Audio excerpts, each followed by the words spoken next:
Welcome to another episode of the Spurs Rewind. I'm your host, Joe Garcia, and I'm going to be joined by my lovely co host here, the one and only Vicky Vic. Vicky, how's it going? Good, really great. And we have a new face here that's going to be joining us, Project Spurs alumni here. We're going to be joined by John Diaz. John, welcome. And how are you, sir? I hear that you're having some AC issues. It's hot, man. Of course it happens after the cold front disappears. So this is perfect timing. I don't get a lovely Joe. I thought we were cool. What happened? I don't know. Well, I have to say your name is Yon. You know, the Starbucks. I have a funny story about that. So at work, like we have to like kind of coordinate like who's going where and this and that. And someone typed, we had like 3 Johns, and someone typed my name in Slack, tagging me. My name is spelled properly in Slack at work. And still called me Jhon, and I was just like, Joe, is that you? Jahan. No, it's Yon. That's the way they spelled his name one time on his haunting me Starbucks. now.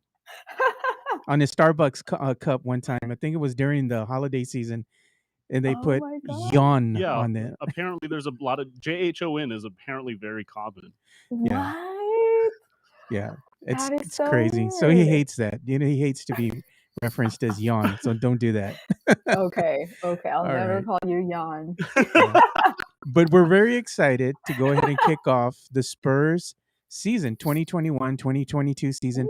Starts tonight against the Orlando Magic. Hopefully the Spurs can start the season getting a dub, getting the W, getting the win, you know, as the kids would say it, the dub. But this on paper, the Spurs should get this one. You know, I mean, the Magic aren't what they used to be. They're a decimated team, but stranger things can happen, you know. So I'm just hoping that everybody stays healthy. The Spurs get the win, and the fans can overreact on Spurs Twitter after this and start demanding that Josh Primo be the starter, you know. Already. But I know I was very excited. I was kind of reminiscing and putting some old photos that I was going back and looking at on my Google photo, you know, how you go back and you can look at all this stuff from years past, you know, and I was putting some pictures out there, just reminiscing about some of the, you know, the good times that we've had before the dark times that is now. The dark times. Got to get happy before you get sad, The dark ages. Yes. So I know that you, Vicky, are very excited about the Spurs kicking off their season. Any thoughts tonight? You know, because you're going to be at the game. I am. I'm going to get to be there. I just hope they do well. It's going to be, I think, for the first few games, first few weeks, it's going to be a lot of switching up lineups, different people playing with each other, kind of getting the chemistry together. But I just want to see, I'm really hoping that I get to see Josh Primo play. I don't know. I mean, you have a Primo on the Spurs, Vicky. You do. Yes. I'm really hoping I get to see him play. And then, of course, the Spurs win. I mean, I can't remember the record, but I know that the Spurs in season openers, it's, you know, they've only lost, like, I don't know, there was a stat, but it's super low, their season opener losses. And I feel like just if they could get a win and have that confidence, it'd just be great to start the season that way. You know, and you're going to be there. I think tonight they give out a free T-shirt or something like that. Well, I'm going to be wearing my Derek White Fiesta. So okay, cool. Probably won't put on the T-shirt. That'll be like your youth really size big. T-shirt, right? Yes. Could wear it to sleep or something. There you go. It'll be your sleep time shirt. There you go. Yes. That's what I do when I get the free shirts. I give them to my daughter. She turns them into sleep attire. There you go. That's perfect. John, I know you're excited about the season starting. I mean, your initial thoughts on the kickoff of the 2021-2022 season. Man, just get through it healthy to start. I think that's the biggest thing, because Lord knows how many times Derek White gets hurt, and Jock already coming back with his concussion stuff. And I'm really excited to see Jock. Like, I know we're probably not going to get these guys that we want, because Pop is going to, play Bryn Forbes 38 minutes. But oh gosh. Anyway, I'm excited to just see the young guys finally get their chance, and that's going to be the majority of the season, is getting that opportunity for these guys to grow into their own, and hopefully jump on these other teams like Orlando, who's not supposed to be very good. And those are the games that they kind of lost last year. And with Orlando in the preseason, they jumped out to that big lead. Orlando came all the way back, and I think it was a 1-point win. I don't want to see any of that. Blow them out, keep them out, learn how to close out those games. The Spurs are like the Cowboys, John. They're dramatic, man. Yeah, but seriously, none of that third quarter stuff. Exactly. Like where they just completely no turd fall quarters. Turd quarters. Yeah. That's perfect. That's perfect. Yes. Great way to describe it. Yeah, but we do have some news to talk about real quick here. The Spurs did cut Al Farouk Aminu, at the deadline. The cutoff time was like 3 p.m. Central Standard Time, but they went ahead and cut him before that, right after lunch. Hopefully the guy got his free meal before they gave him his walking papers. But I think it was to be expected. I mean, he didn't really play a lot in the preseason. He played like maybe 10 minutes, 27 seconds in one of the preseason games. The only other game that I saw him get some minutes in was the silver and black scrimmage. But beyond that, there was really no, place to put him here. I mean, you already have your other roster spots solidified. So if you had him on the team, that means that you were going to go with him and you'd have to say goodbye to somebody else who is more tenured. So I think the Spurs made the right move in going ahead and cutting Al Farouk Aminu, but they are left with this hefty salary that they still have to pay, which was like 10.27 million or something like that on the books. So ouch, you got to let somebody go and you still have to pay them, so it is what it is on that end. John, thoughts on Spurs cutting out Farouk Aminu? That doesn't look good at all. Plus, when you factor in all the other cuts, like you lost Luka, you lost Chandler Hutchinson, you lost Amari Carroll last year or 2 years ago. Lord knows when that happened. I already forgot. Aren't they still paying Damari Carroll this year? This is the last year they're still paying Damari Carroll. So the Spurs basically have $18 million. They're just handing it out. They're just handing out $18 million. And I know for cap purposes, it keeps them over, but it's not a good look, man. It's if you're going to give away free money, I mean, give it to the fans or something, because you've put out a garbage product the last couple of years. Yeah, like, me, John, and Vicky are holding our hands out for the money. Exactly. Yeah. Throw me a couple bucks. I could use a new AC apparently after today. But Aminu being cut isn't a surprise. He hasn't even played, I think, more than 25 games since like 2019. Yeah. And I know the Spurs probably wanted to maybe make some cap magic happen by trading him, but I don't think anyone wants to pay Al Farouk Aminu $10 million for anything. He's not even a good career 3-point shooter. He's only 33%. And keeping him on the roster, like you look at those kind of tweener guys, those kind of combo forwards that the Spurs have. Keldon, it's Thad, it's Devin, McBuckets. Maybe the way Jock and Drew are kind of like trying to stretch the floor, maybe that's a 4 position for them if they want to somehow, for some dumb reason, put them on the floor at the same time.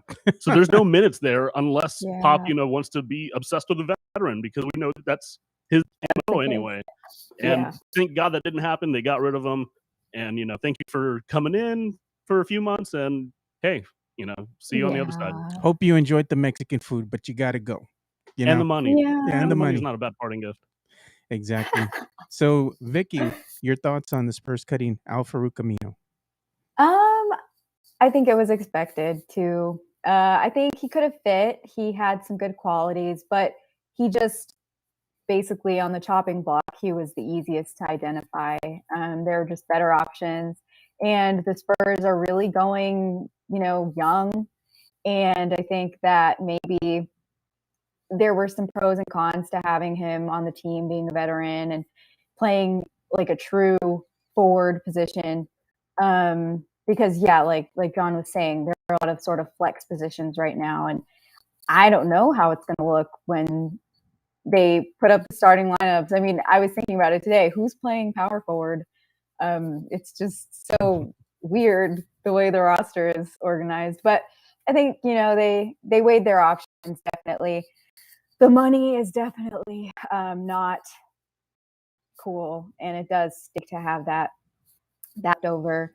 But I guess they did what they thought would be best, and I think I definitely think it was the best decision to make, because there's just too much youth to give up somebody else. Yeah, and speaking of what they thought was best, after they go ahead and cut Al Farouk Aminu, they make another astonishing, announcement, and that is going ahead and using their last 2-way contract to get the recently waived, I don't even know how to say this guy's name, Me and Vicky were kind of making fun of it. I Devontae Kakak. Almost like a bird. Kakak. See, is he a Pokemon? I cannot figure out how to say his name either. Yeah, I'm like, I guess that's how you say his name. Me and Vicky were like, Kaycock? Kakak. I think it's Kaycock. Kaycock. Devontae Kaycock. I found that online, but Yeah. it still sounds kind of weird. We're gonna lose sponsorships over this guy now. I know. For real. Just put his name Kakak and put a little bird on it, Kaka. There you go, Kakak. Well, he's 6'8", and he's listed at 240 pounds, and his position is that he plays as power forward. The Spurs already have two power forwards, except one of them is still nursing injury, and that's Zach Collins. The other power forward that they have on the roster is going to be Doug McDermott, and then Thaddeus Young. So now they have Devontae to add to the mix. I think maybe they just went ahead and signed Devontae to the two-way. Maybe he'll be delegated, to the G League, something like that. Maybe that's what they have in mind for him. But I don't know. This was just one that was a head scratcher to me. It's like you're going to use your last two-way contract on Devontae Kakak, So, John, thoughts on this one? I'm really confused by it too. Covering the G League and covering Austin Spurs and stuff. Never really heard of Devontae, and then I saw he was cut by the Lakers, and I was like, could be good, maybe. No, like is that initial reaction of like if the Lakers don't want him, well, maybe there's something there. But do we trust the Lakers' talent evaluation? Okay. And then kind of like delving deeper, he's not a good 3-point shooter. He's not a good free throw shooter. So that's two bad knocks there. But then like he's huge. He's a massive dude for 6'8". Yeah. He's not your shooting guard, small forward, power forward. He's like DeJuan Blair, Kenneth Faried type big, which is really interesting. And then he had college games of like, I think I read 22 points and 24 rebounds and another one of 26 rebounds and 24 points. Yeah, so he's a good double-double guy, and he's really good around the rim, which, DeJuan Blair wasn't. And so maybe that's a good plus. And development-wise, he would probably see, if anything, he would probably see minutes if they trade Thad Young at the trade deadline. And he's just going to be like, your 15th guy off the bench in a blowout to just try to develop something there. Because he's only 25. Right. But I am a little curious because, shout out to Jonas Clark, who does the the Austin Toros podcast with me, but, or Austin Spurs podcast, geez. Nate Renfro, we've been a big proponent of Nate Renfro. And there's a lot of other guys on that Austin team that we saw in the bubble and going through the last season that could have probably filled that spot better. But Devontae Kaycock, let's just get used to that. Yeah. I know. I'm confused why. I don't know. I mean, I didn't know anything about him until now. But yeah, I don't know why they didn't go with somebody from Austin Spurs. I mean, if it's going to be a two-way contract, it feels like you'd want to stick with somebody that's already sort of in the Spurs system. Or start the season and leave it open. Maybe you pick up somebody along the way. Yeah. Is there a deadline for that? Like, I think January. Yeah. If they want to cut him January, they can cut him and get someone else. Get somebody else. Okay. Yeah. So let me go ahead and go through the comments here because we do got some people watching us.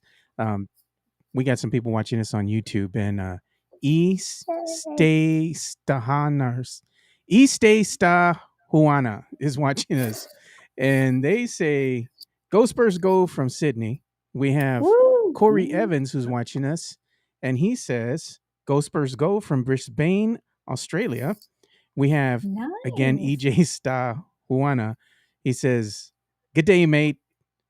Ha ha ha. Oh, good day. Don't do that. You're gonna make Vicky cry for real. Ugly cry. I know, man. Almost wore my Patty Mills jersey. Right. Oh no. I was like, no, I can't. And then Corey Evans says, "I love my Aussie fans. The Spurs." He loves the Aussie fans the Spurs have. So agreed. Aww, we love the Aussie fans. Yes. And then the comment, "How about Devontae Kakak?" See, we're not the only ones having trouble. And then Rudy, of course, he puts, "Still mad Amino was cut so much for title number 6 now." Oh, behave. Oh my God. And then we have our good friend Josh Paredes who's watching. He says, "So excited for opening night. Miss you guys. Glad to see John on the show."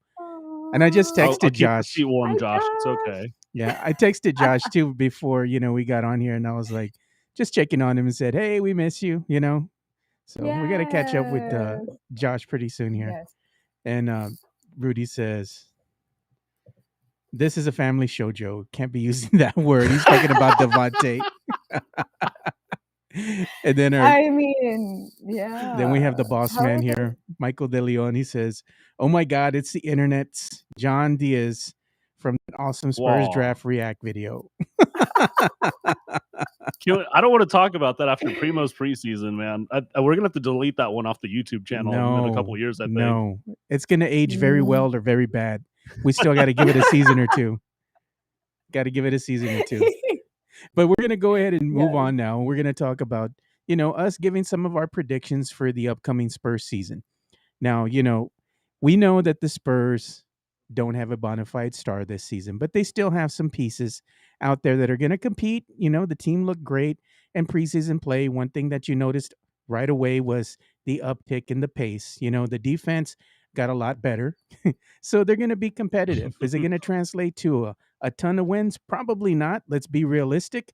But still, let's go ahead and give our expectations for the upcoming season. We'll start with you, Vicky. What do you think the Spurs record will be? And do you think that they're going to make the playoffs? Oh gosh, I'm very optimistic all the time because I'm a huge Spurs fan, and I can't get that out of me. But I I know I said Let's this. keep it real. Probably, keep it real. I'm trying to keep it real, but I do think they're going to make the playoffs. I think they'll make the play-in again, and I think they'll get through.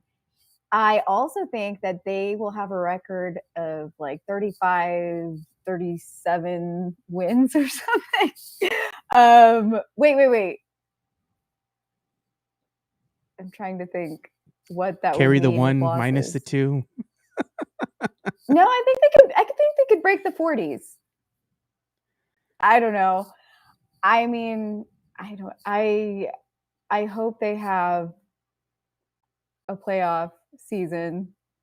I can't think what the numbers would look like, how many wins, because I'm getting really confused with how there were 60 games last season and there's usually 80. So I'm getting pretty confused. No. Yeah. So with the 82 game season, I think they could end above 500 for sure. So I don't know. I'm just being very hopeful, but I do think they could break the 40s. Okay, we're gonna go with I'm going that. to say that. I'm going to stick with it. I really do think they could. Okay, Vicky's being very, very optimistic. I think she was sniffing that Spurs super glue before the show. I think it's the hype of the game. Okay, John, predictions for the upcoming season. What do you think the record's going to be, and do you think they're going to make the playoffs? Can I just be completely negative then? Sure. Is that okay? That is welcomed. No, I mean, I would be happy with a 35 win season, honestly. 32 the year before, and then 33 last year. And it's crazy to think about. I forgot who said it, but we're in our third NBA season in the last 12 months, which is just insane to think about. Oh my gosh. Yeah. So the amount of games being played and stuff, it's good that the Spurs are young. They can probably catch a lot of these teams, the older teams, the Lakers especially. Oh yeah. On an off night here and there. Hopefully. Just get 35 wins and I'll be happy. I don't know if that's playoff worthy. You got to kind of factor in the other teams. Is it play-in game worthy? Yeah, that's the hard part, because I would think Golden State is your competition for the play-in, and then they go and beat the hell out of the Lakers last night, and Jordan Poole looks like God. So maybe Golden State's not obtainable, and then you got to kind of factor in is New Orleans is better, but are they actually better? No, they don't have Zion. Minnesota's probably going to start like 6-0 and then lose 40 straight. However they play. Every I don't know. I have huge. Minnesota as my dark horse. I think they're going to actually be a decent team this coming season. Joe, I guarantee that prediction will look good for about 2 weeks. We'll see. I feel so sad for them. They always just suck so much. I don't know. This might be their year. The variance is high though, because you see Vegas is 29 wins, and then 538 had the Spurs at 36. And the only teams that are you're guaranteed to be better than is Houston and OKC, which is good, but you still have to catch Minnesota, New Orleans, Memphis, depending on health-wise and stuff. So I don't think it's play-in worthy, but I think it's a successful season if they get 35, if that makes sense. Yeah. Well, my expectations are low. Let's put it like that. If they get 32 wins, I'm going to be ecstatic. But you know what? At this point, What? look, I'm being completely That's so honest. I've low. seen what I saw out of them in preseason. I saw a lot of improvement in certain areas, but I still saw some issues out there. And one of those issues is going to be how well will they go ahead and be able to shoot the ball this coming season. While they did get some players that can go ahead and help in that department. I don't know if it's going to translate into them being able to shoot the ball, from the outside on a consistent basis. Namely, how good are they going to be from three? We saw that they shot a ton of threes, but they didn't necessarily make a lot of them. You like the fact that they were trying, but Yeah. I think that's going to be the consensus moving forward throughout the season, is that they're going to put up threes to try to be competitive, but they might not always fall. They're going to have nights where they fall and they True. just look like, you know, world beaters, oh my God, the Spurs are back. And then the next game, they're like 1 for 30, it'd be like, oh my I God. hope. So Oh you're going to gosh. have a lot of ups and downs this upcoming season. And I'm not looking for them to make the playing game. All I'm looking for is to see the growth of the younger generation of player that we have. If we can go ahead That's and true. see some consistent growth, to me, that's a win. But honestly, if they can win 30 games, to me, they've exceeded expectations. So I'm going to put my expectation at Really? 30 games or less. Hey, if they lose, less, if they don't win 30 games and they lose, and they only win 10 or 15, that's not a bad thing, because then Ben will be very excited.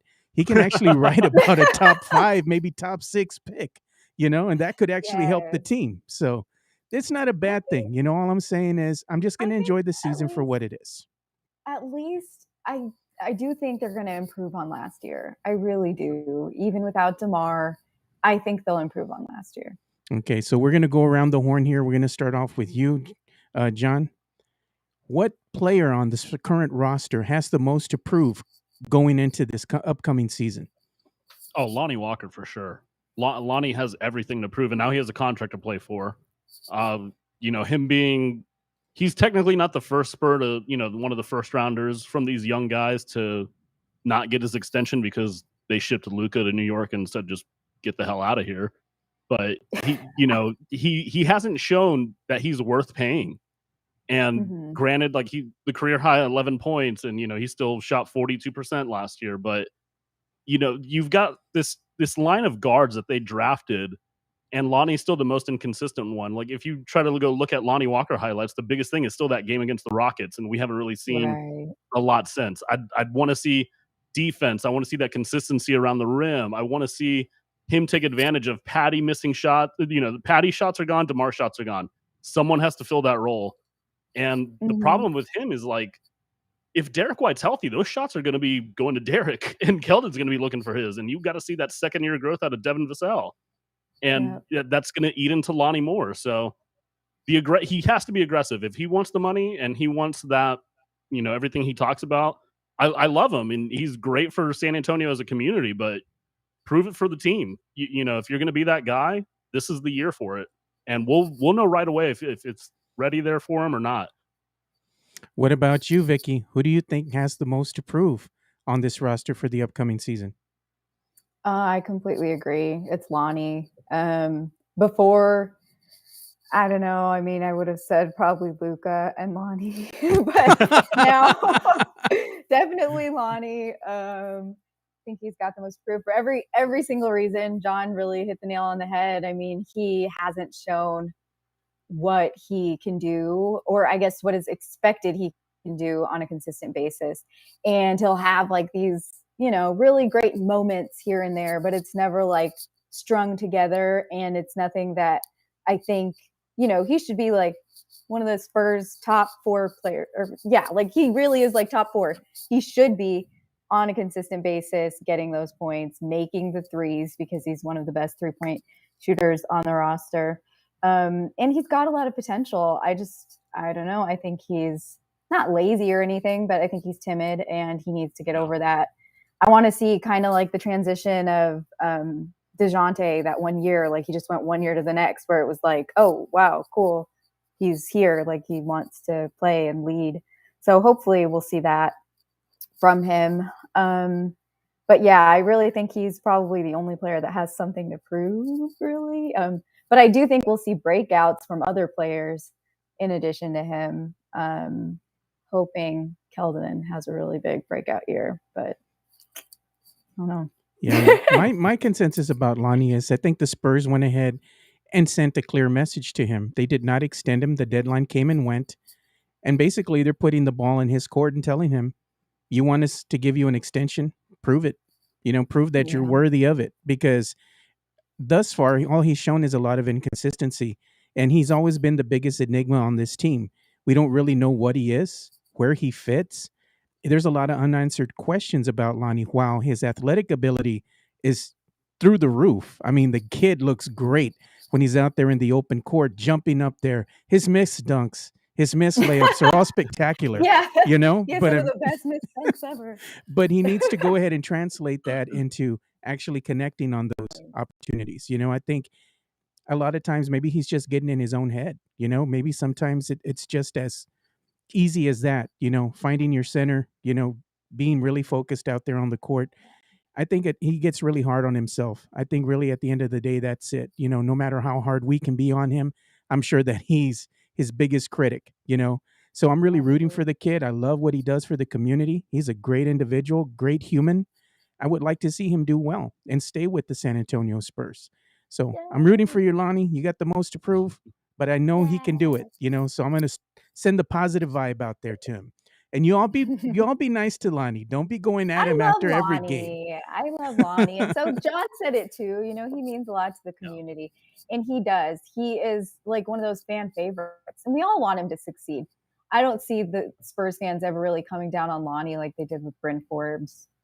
And now that Bryn Forbes is back, maybe, it'll deflect again from backlash going to Lonnie.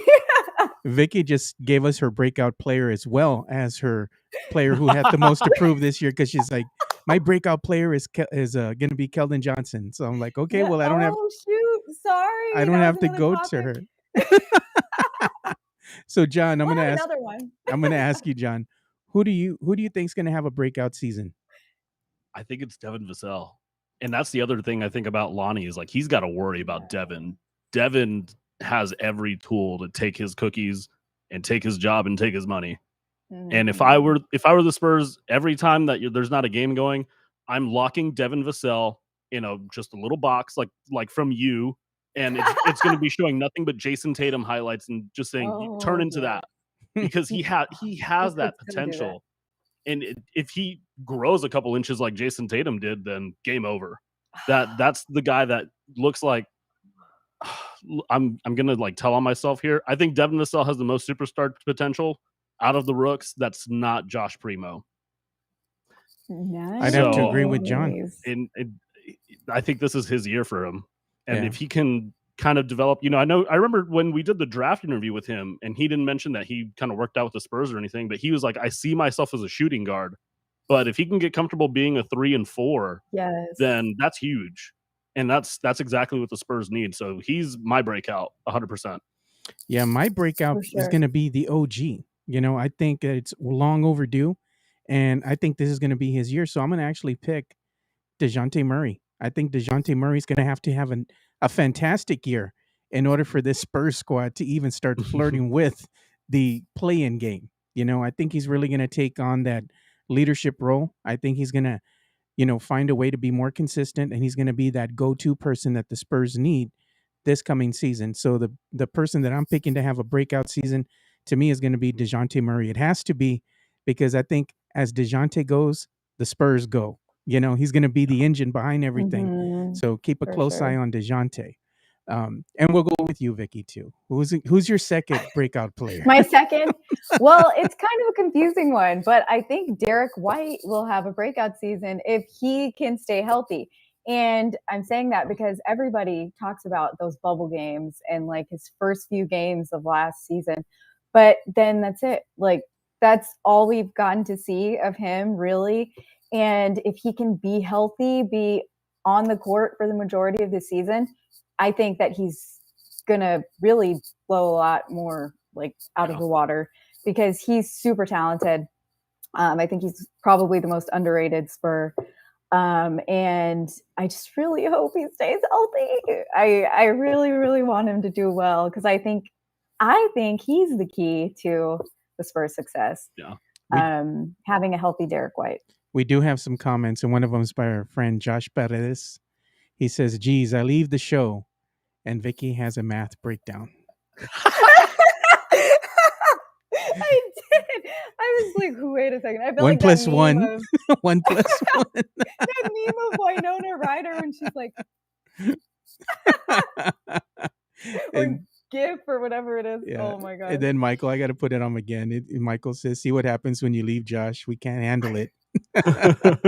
And Josh also agreed with John. He said, "Vassell, So I believe he's right on board with you, John. Yay. So we're going to go ahead and go through some quick news and notes here as we start bringing the show to a close. And we're going to talk about the NBA releasing its players for the 75th anniversary team. And that did include both David Robinson. It included Tim Duncan, yes, that we just got word today. And it also included the OG, which was George Gigi. Gervin, George the Iceman Gervin.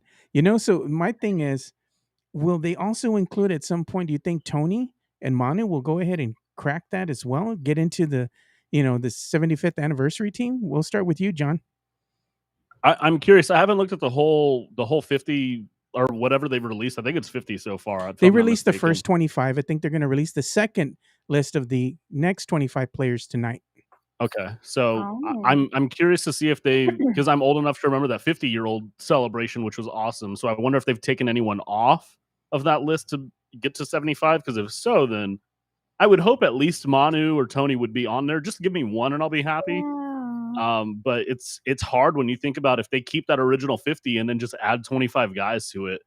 That really makes hard. it really hard. So hopefully we get a little extra Spurs flair in there, but I will gladly take all the Kevin Durant wearing the George Gervin jersey memes and Oh my gosh, I Photoshop love and that. everything. Yeah, I'll take that any day. The NBA got me on that one. There It you was go. so good. And Vicky, what are your thoughts? I mean, they have George the Iceman Gervin, Tim Duncan, and David Robinson. I mean, I think, yes, they deserve to be there. But of course, I'm biased. But I remember seeing like a week ago, I don't know where it was, and I should have taken a screenshot because now I can't find it anywhere. There was a picture of Manu holding the 75 ball, the like 75 thing, and it had the little 75 in the bottom. And I was like, is this him like saying he's one of the 75 players? So I don't know. I was kind of expecting him to be there. And then I'm kind of like, what is the order? What are they doing? I mean, going 25 at a time, is it a special order? I feel like if they were going from like worst to best, Manu and Tony should have been in this group probably. But I don't know. I hope they are. And like John said, I think if one of them could be there, but I feel like one without the other is just like they were both so influential. Man, Josh is making me almost want to so crack good. up over here. He says the second 25 was released at 3 p.m. today. So there's 25 left tomorrow. Hashtag Paredes Pipe Bomb. And they're not in there, I guess. They're not in the... Did Josh use a calculator for that? We need to know that. That's Right. the real question. He probably used fingers and toes to count, Yeah. But, And I'm here like- either way, it's exciting for Spurs fans because you have some of the greats that are being named on the, NBA's, 75th anniversary team, which is always great news, But I want to see Manu. I want to see Tony, see if they crack the list. I think you have to put Manu in there somewhere. Tony, if he doesn't make it, I could understand, but still, I'd be a little bit biased, Vicky, because I'm a Spurs fan too, and I want them all in there. Put them all in there. You got to kick somebody out. Do it. Tony is so underrated. Vicky's gonna be all, well, we're just gonna have to take out somebody.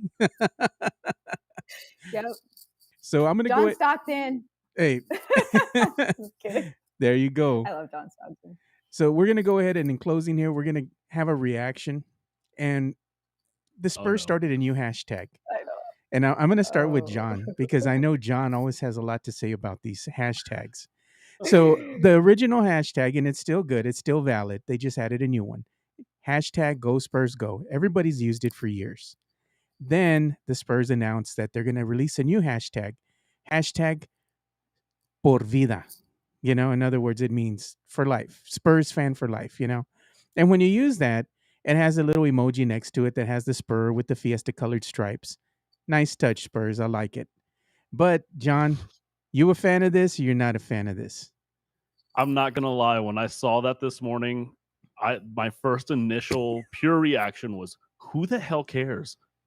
But at the same time, I don't hate it because I get it. It's social media. You got to freshen it up. You get the little Fiesta logo with it. Cool, cool. Whatever the hell you have to do. I don't hashtag when I tweet because it's usually just anger and curse words and stuff like that. Stuff that'll get me fired. So I'll use the Por Vida hashtag one time and call it a day. Cool. It's gonna be all Por Vida for sure. That's it. For sure. Nobody cares. Yeah, nobody cares. Por vida. And he's gonna use that hashtag too. Hashtag nobody cares. Por vida. At Spurs. Now that's a hashtag I would use the hell out of. Okay? Right? He would do that. I could see him doing that. Por Vida for sure. Hashtag nobody cares at Spurs. Make it happen. At Spurs. You're gonna get me kicked off the little the PR blast and everything if you keep it up, Joe. Vicky, are you a fan of this hashtag Por Vida? Not really. Oh, I knew somebody was gonna be saw truthful. It and I was I know. I don't know. I just saw it and I was like, out of all the what? people, Vicky's the one that doesn't like it. Oh my I God. mean, it doesn't connect for me. Like, we've never said that about the Spurs. If it was Spurs, would be that maybe, or like the Spurs Vida. I don't know. Like, it doesn't connect for me. I don't feel a connection to the Spurs with that. I'm just kind of like, even like Vamos Spurs Vamos or something would have been cool. Like, She's not wrong. Yeah, like how is it the Spurs? It feels like a beer commercial. Like, I don't know, like Dos Equis. Like, we can't be dropping beer brands because they haven't paid. Just playing. I'm just playing, Vicky.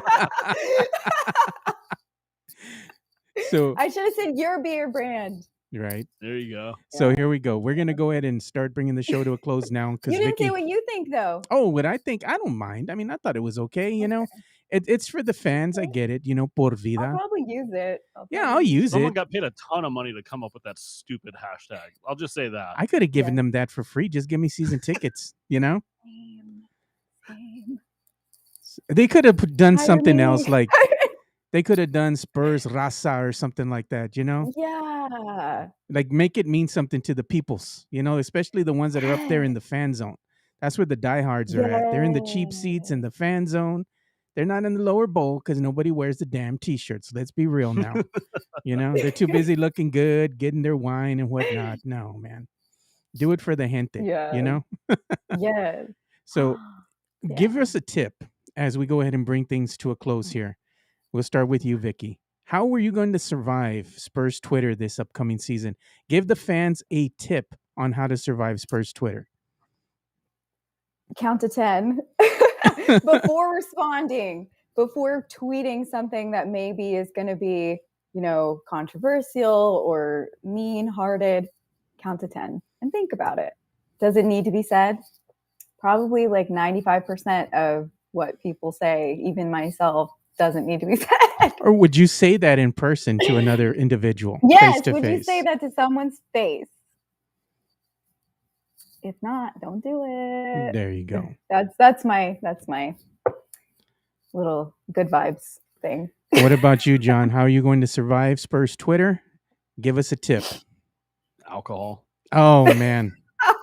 Lots of alcohol. I've got my favorite beer for the season and liquor, but you know, we're not delving into what that is if they're not going to be paying up. No, I'm just kidding with you. Like, tell me, like, what is it? Because I know you had some like peanut butter whiskey or something. What was it? Yeah, the screwball whiskey. It's like a melted Reese's peanut butter cup. Oh my God, My that mouth one was that was cool. watering just hearing that. I was like, That's dangerous. Don't That one's don't do very it, Vicky. dangerous. You're little. You'll probably only need like 2 shots and you're done. like a what's it called? Chocolate martini with that, like Oh a shot man, of Oh my God. that already Sounds sounds good. I'll take Oh. 2 olives, please. It's like, just give me one. No, put the second one in there too. Come on now. So my tip on Aw. surviving Spurs Twitter this coming season is just be kind, man. Like, really, do we always have to be like going at each other, every single night? I mean, it's okay to disagree with people, but at the end of the day, I mean, these are your fellow humans. Be kind. It's not hard. Just be nice to one another. That's my biggest advice is just be nice. And also, because a lot of people aren't, use the mute and the block button. They're there for a reason, and it makes your life that much more enjoyable, especially on Spurs Twitter. If they're going to be, undesirables out there, just go ahead and block them and mute them. Some people you just can't have a conversation with. They're just there to troll the heck out of you. So they just want to get a rise out of you. Mute, block, you're done. There you go, and you move on. So, John, where can they go ahead and follow you on social media? Not by yawn, I'll tell you that much. Yawn. By Hashtag yawn. by John Diaz on Twitter, Instagram, Facebook. I don't know where the hell I am anymore. I just tweet. That's all I ever do. And then obviously we've got season 2, I guess we could call it, or season 3. How many years, Mike, in YouTube, on the YouTube comments? Can you tell us how many years we've been doing Forever Toros now? Because we've got that coming out once the G League season starts. Me, Mike, and Jonas. So that'll be fun. And that's about it, man. Too busy these days to be on Twitter and fighting with all these people. I let the kids handle that. I went over 30 and it was like, you know what? I can't do this anymore. Like Noah, Ty, Josh, Dylan, Mac. I'll let them handle it. They do a great job of interacting with them and shutting everyone down. So Yeah. Especially Nick. Nick will just slide into all the Yeah. nonsense, So That's shout out to you, awesome. Nick. Yes. And Props. Vicky, where can they follow you on social media? Is it there? No. Oh no. She does. She forgets her own handle, John. It's crazy. It's at the Vicky Vix, the TheVickieVix on Twitter. She has to have like a complicated It's so hard. at. This I'm is gonna have to Vicky's get, best like, show a- by far. It is. Yeah. I think John just brought the First the math, comedy out of Vicky, beer. and she hasn't even had nothing to drink. That's the sad part, man. I know. Wait till she gets one of those $8 beers at the Spurs game. It's over. Yeah, Oh. one of those big margarita No, things. Yeah. you got to get the mangonada. Get the mangonada. Go to the Burgerteca section. Yes. You won't be disappointed. Again, my mouth. La is watering. Gloria. They have the La Gloria and Burgerteca right next to each other. There's a little bar right there. Get you the mangonada while you order. Yes. You're going to be doing it right. I got to do that. Yeah. All right. So they can go ahead and reach me too at 2 Shots Podcast. And it's all spelled out TWO 2 Shots Podcast. And we like to talk with you guys about anything that's going on in the world of sports. And we do have to shout out our sponsor, which is DraftKings. Make sure you go ahead and download the app and you use the promo code TBPN. So that's about all the time we have for today's episode of the Spurs Rewind. So for John Diaz and Vic, I'm Joe Garcia. Thank you for watching another episode of the Spurs Rewind. And like we always say, spread the love, stop the hate, be kind. We're out. Peace.